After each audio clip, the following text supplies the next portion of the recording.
Hi, I'm Shayanti, the artist behind Shayanti Fine Arts. This is a continuation from last week's painting where I demonstrated how to paint a realistic moon using acrylic painting. I used that painting as a background for the Surreal Ballerina and Moon painting. And the ballerina figure, this time I decided to do it with oil paints. So this is a finished oil over acrylic painting. Let's see how we do that.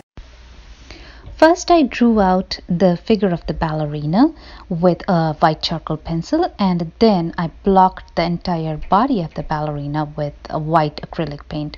In the body of the ballerina, and in today's tutorial, this is the only time I'll be using acrylic paints.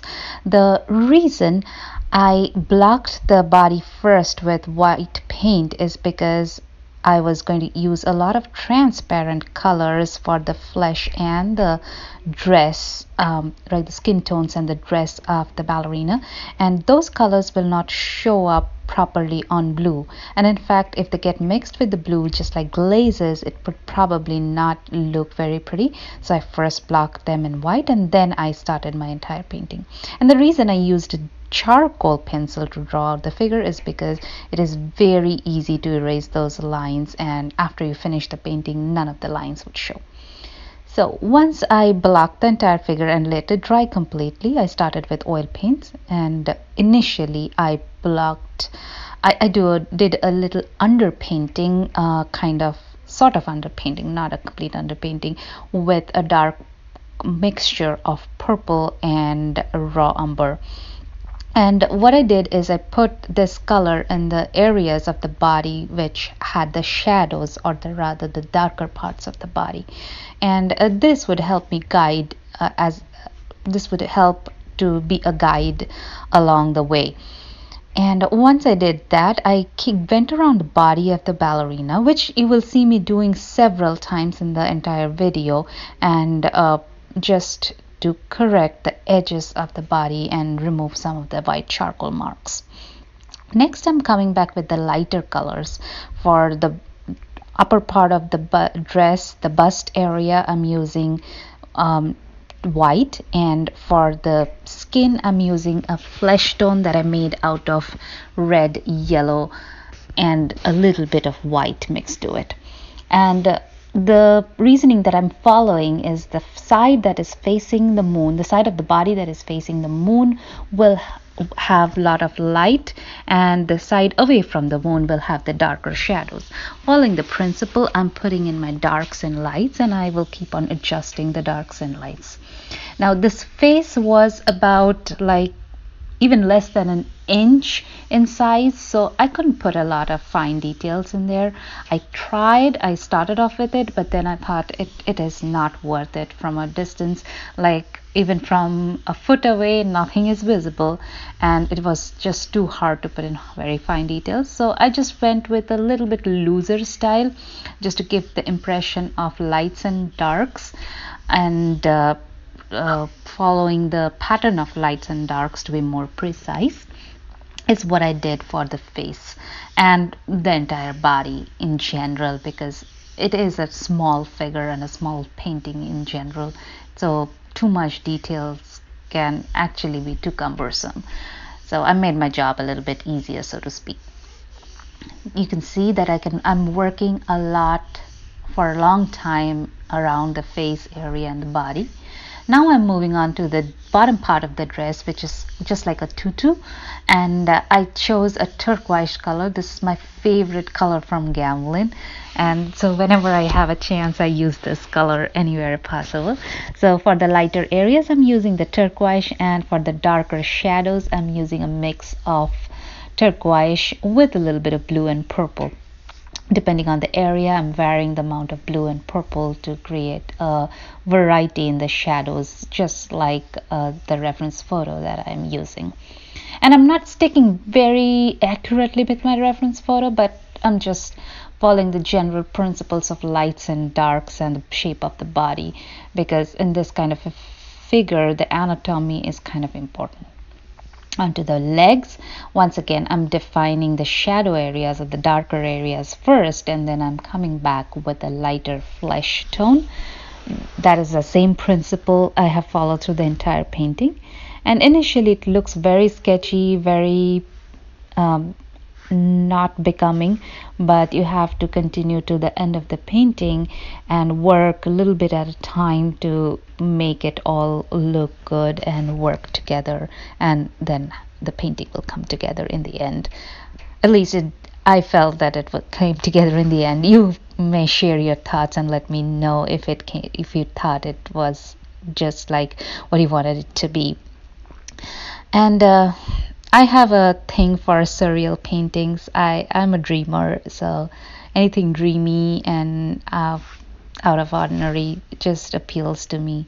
And if that is a little bit beautiful, that's even better.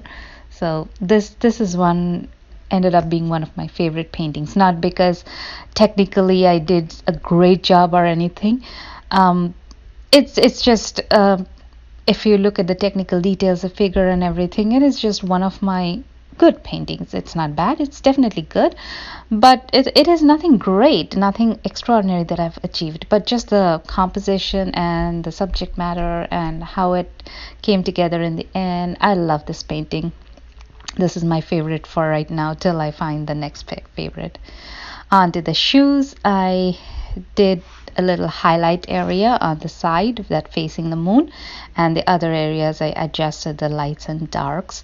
I used the same turquoise color as a base color for the shoes, and for the shadows I used blues and purples, and for the back shoe or back leg I used a little bit of brown to it as well, just to create a little bit of variety. Now onto the left hand side of the figure, the legs, you'll see that I'm going to use a lot of bright highlights, which is almost straight up white, but once I am blending it nicely, it's becoming like a lighter flesh tint.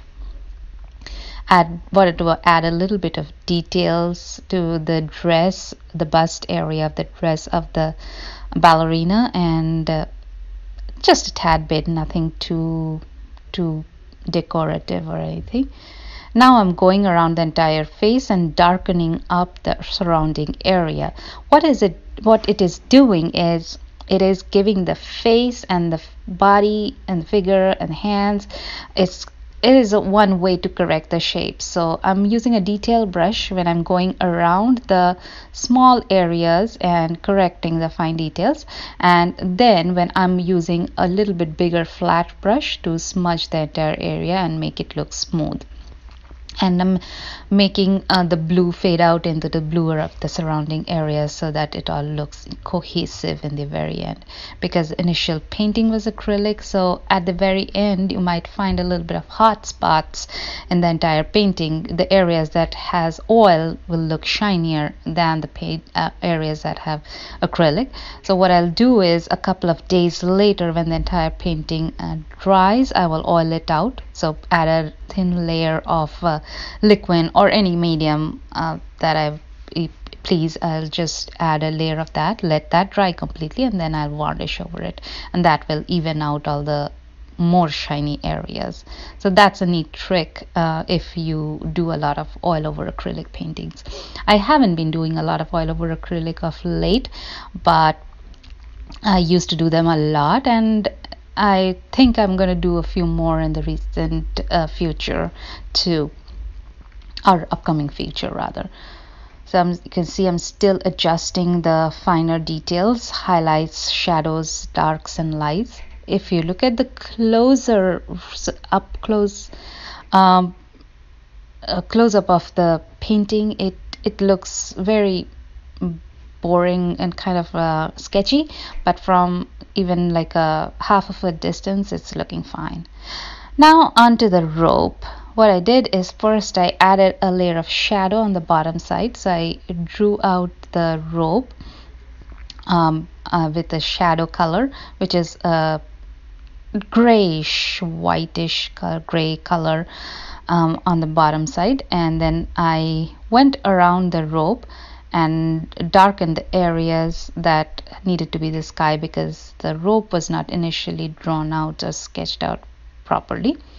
Once the darks were put, then I came back with a lighter mixture, which I created by adding a lot more white to the same gray, and went on top of it on the other side, the side that is facing the moon, and created the highlights. That is making the look of a rope like as realistic as I could possibly do it. And then I added some more sharper shadows on the bottom side in certain areas. And what I tried to do is the areas that were very close to the moon, those I had much more highlights for the rope on the top side and I let those highlights fade out as it moved away. At the very end, I added a little bit of a light to the stars, and that completes the painting. Let me know how you like the painting, and if you would like to see some more surreal paintings, then they are coming up soon. Thank you for watching.